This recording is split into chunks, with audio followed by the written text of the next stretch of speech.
Many spiritual teachers guide us toward awakening to our true nature, known as enlightenment. And that's what we're referring to as the receiving mode. Enlightenment is not like a college degree where once you get it, you hang it on the wall and it's yours forevermore. It either is or it isn't in this moment. In other words, you're either allowing who you are or you're not.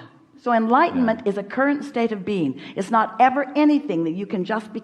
Don't let anybody ever give you a certificate of enlightenment. Hand it right back to them and say, this is an ongoing process. And to prove it, just punch them when you give it back to them. Instead of calling it a state of enlightenment, let's call it understanding of the laws of the universe and a deliberate interest in applying myself in successful ways. Let's not try to define ourselves or anyone else as enlightened or not enlightened. Let's instead say, I am aware of the laws of the universe, and I intend to be, as often as I can, in full sync with who I am, because that's what enlightenment in the moment is. So the receptive mode, that's what we mean. You either are in it or you're not in the moment. This is the thing. We want you to never be a slave to conditions. And so you can move through the most dysfunctional of environments with people who aren't clear-minded, who aren't doing what they usually do or what you want them to do or what you've asked them to do. So that's really what you're reaching for. You want to practice it enough that no matter what, you're in vibrational alignment with who you are. And so what if you're not? What is the worst case scenario really? In other words, inconvenience, maybe time lost, maybe redefining. You hold so tightly to what you have or what you believe that you are that often you don't allow yourself the evolution into something that really is a better answer to who you now are. And sometimes when you're carrying things around with you, things, even relationships, but most of all beliefs, you prevent yourself from the discovery of the new, clear, more adventurous, more satisfying path by clinging to the things that you have decided are so important, you see. You want to be a free floater in this universe of ideas. You want to be a ready receiver for the new ideas that are coming to you, not holding and clinging to what once was the best translation. We want you to look future into your vortex, not back into present tense. And when we're in that state of receptivity, then you're enlightened. And think about what it feels like. Activate the feeling of it. Feels like clarity, feels like fun, feels like life, feels like well-being, feels like comfort, feels like knowing. That's the natural state for you. You have lots of words for it. You call it enlightenment. We call it temporary. We call it potential. We call it a work in progress. We call it what you're reaching for. And until you put ahead of the conditions a determination to feel the alignment, what does that feel like? It feels like sureness. It feels like fun. It feels like lightness. It feels like lightheartedness. It feels like clarity. It feels like fullness. It feels like wholeness. It feels like who I really am. It feels like allness. It feels like flexibility. It feels like readiness. It feels like good timing. It feels like aliveness. Find those feelings and practice the feeling of them, and practice it as often as you can, and look into environments and conditions as much as you can for things that you appreciate that cause you to feel that way, until you own that vibration, until that is your most practiced set point, until that's where you go, that's where you go, that's where you go, that's where you go most easily. Because when that's where you go most easily, then your off times usually don't last that long. Something brings you back into alignment. In other words, it's not days of discord and days of dysfunction. It's seconds or brief snatches in time while you're rediscovering your alignment from your new framework of stronger asking, which Source has already closed the gap, filled the gap on, and you now could be, if you wanted to be, in the receptive mode of experiencing the full see it, hear it, smell it, taste it, touch it version of your new expansion. Both Christ and Buddha would have been the first to tell you that it was always something that they aspired to and something that they often achieved, but not something that anyone ever holds steadily to all the time. It's an objective. It's a calling. It's not some standard that you should hold yourself to and then beat yourself over the head with a club when you are not there. See, this is what the Eastern religions seem to instill, that we are all supposed to become this.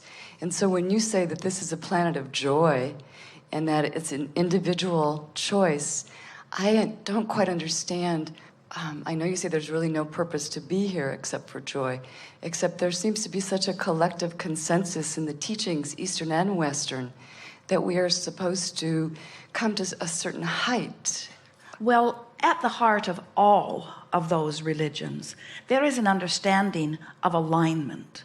In other words, when you discuss any of them, if you can get back to the precepts on which they were originally based, you discover that there was an understanding by those who were translating at the beginning of coming into alignment. It's an individual's self-alignment with who they have become.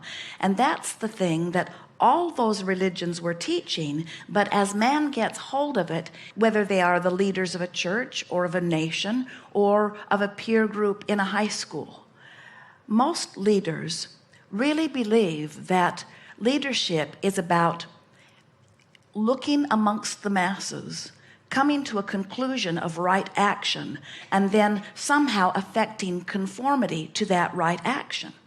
And what is forgotten almost every time in almost every religion is the understanding that coming into enlightenment, that coming into vibrational harmony, that going home, that coming into the light, that upliftment, that seeking source, that finding God, no matter what words they are using, is all about an individual closing their gap between who they are and who they have become.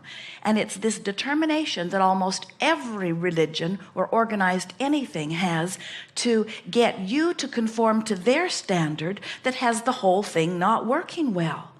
Don't you find it amazing that all of these supposedly enlightened people who are now trumpeting the leadership of all of these supposedly enlightened religions are using their disagreements with other religions as their basis for destruction of one another? Where do they find that in their scriptures or in the basis of that what they teach? There is a huge misunderstanding, and it goes like this. It says, I want to be good. Everyone has that at the heart of their request. I want to be good. Therefore, I must find the standard that is good, and then I will do my best to conform to that. And that's where they all go wrong, because they are saying there is a standard, instead of understanding that if there are billions of people on the planet, that there are billions of standards, because there were billions of intentions as you came forth, and there are billions of exposure to contrast as you've given birth, and there are billions of vibrational escrows that you're reaching for, and there are billions of individual emotional scales that you are turning in the direction of, and there are billions of gaps that are being closed. In other words, you are individually coming into alignment with your source. It's not a source that someone outside of you has assigned to you. When somebody says, for you to be good, you need to meet these requirements that I have established here, we say there is something screwy in their understanding, because right away they are taking your guidance outside of you and they are trying to control your guidance. They're saying, I hold the keys to your enlightenment, to your upliftment, to your well-being, to your connection with God. You need me. Every religion, without exception, has lost their way on that, because they have stepped outside of their individual understanding of who they are. It is our promise to you that you did not come forth into this leading edge time-space reality with the attitude that said, I'll go forth and I will find the right way, and I will lead others to the right way. Instead, you said, I'll go forth and I will conclude what is best for me, and the source within me will become it and call me toward it. And when I go, I'll feel really good. That is enlightenment. Now I am an example of someone tuned in, tapped in, turned on. I am an example of someone offering a singular, non-resistant signal. So my power of influence is huge. But what I am influencing toward is not doing as I do and thinking as I think. What my example of enlightenment is about is my example of alignment. You did not come forth as teachers to tell others what they should create. You came forth to demonstrate through the power of your example how to create. They are the creator of their own experience, and they get to choose. And when you look into any environment that has any form of disruption, whether it is a rebellious 5-year-old, whether it is a rebellious teenager, whether it is a spouse rebelling in marriage, whether it is an employee rebelling under the discomfort of an employer, whether it is a nation unhappy with irrational leadership, whether it is world disruption based upon things going wrong, in every single case, what is at the heart of the rebellion is a natural, personal awareness that you're not the boss of me. A natural, personal awareness that there's a vibrational escrow that's calling me, and when I listen to your call, I'm always off my path. Every time somebody tries to tell you what you should do, what you should think, why you're here, they are leading you off your path. And that's why you go crazy. You can feel yourself not going with the flow. There are so many well-meaning people, but if they would speak more accurately, what they would say to you in their attempt to guide you is, I have not yet discovered my own alignment with my own source, and I'm feeling rather frustrated in my illogical effort to control others so that I can feel better. And I am using you as a guinea pig to see how compliant you would be and how many of my hoops you are willing to jump through. And I have this illogical misunderstanding that if I can get you to jump through some of my hoops, that I will feel better. But it's going to take your undivided attention. You're going to have to really trust me, which means you're going to have to set aside all of your natural instincts. So you're going to have to, from this moment forward, forget that if it feels good, it is.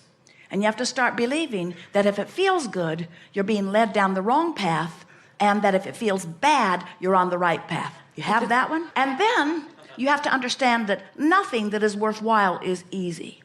There is no stream of well-being. There is no source. You are not worthy. You are here as unworthy beings. And so any of your natural instincts are wrong. Set them all aside. If you feel like laughing, stifle it, because that would be inappropriate. And if you feel like doing something, don't, because that's just selfish. If you instead listen to me, now it's going to be hard, so it's going to take a lot of trust and a lot of faith and a lot of willpower. You're really going to need a lot of willpower, because every inclination that you have is going to want to lead you toward joy. So it's going to be a lot of trouble for you. Because I know how much trouble it is, I'm going to start with you when you're really, really little. And I will call those the formative years.